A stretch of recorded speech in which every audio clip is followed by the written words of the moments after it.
While people seem tired of movie remakes now, this is not a new thing, and one of horror cinema's most iconic films had its remake made at the same time as the original was being shot. Although this may seem unusual, the truth is that two Dracula films were shot simultaneously on the same set, with the remake featuring an entirely different cast and the same script. Bram Stoker wrote Dracula in 1897, and it remains a novel that made vampires famous. Filmmakers had wanted to make it since the advent of movies, but Stoker's estate refused to allow it. As a result, F.W. Murnau changed the name to Nosferatu and made the first unofficial adaptation in 1922. Finally, the real Dracula arrived in 1931, with a remake shot simultaneously.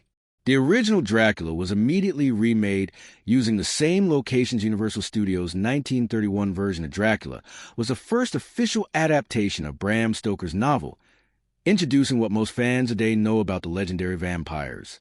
The film introduced the now iconic Middle European villagers who were frightened of the mythical vampire in the castle, and the man sent to Celeb land in England.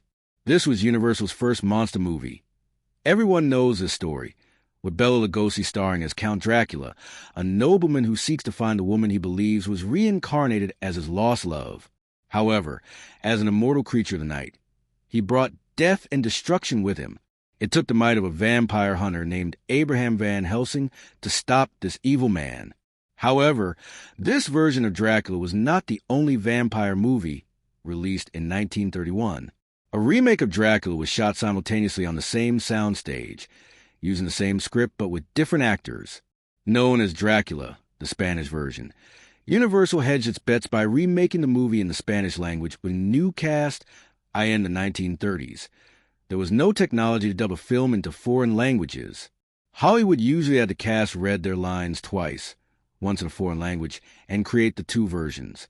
For Universal, they wanted to create a new movie that Spanish-speaking audiences could enjoy in their language, resulting in this remake.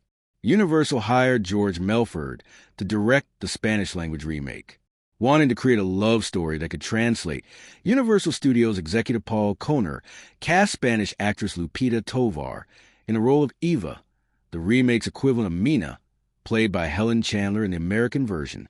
From there, Universal hired George Melford to direct the Spanish-language remake. Todd Browning directed the American version. The two movies filmed their versions of Dracula on the same sets, rotating their schedules to accommodate each other. In the daytime, Browning would shoot his film with Bela Lugosi's Dracula. After Browning wrapped for the day and went home, Melford showed up and directed his version, with Carlos Valerius starring as a vampire. The Spanish-language Dracula is just as good as the original. There are plenty of remakes of international movies today. Films like The Departed and Insomnia were made in other countries, and then remade with American actors years later. There have also been American movies remade in other countries, with international versions of films like Forrest Gump and What Women Want. The camera work, atmosphere, staging, and special effects, especially the fog, are more sophisticated than those used in Browning's film.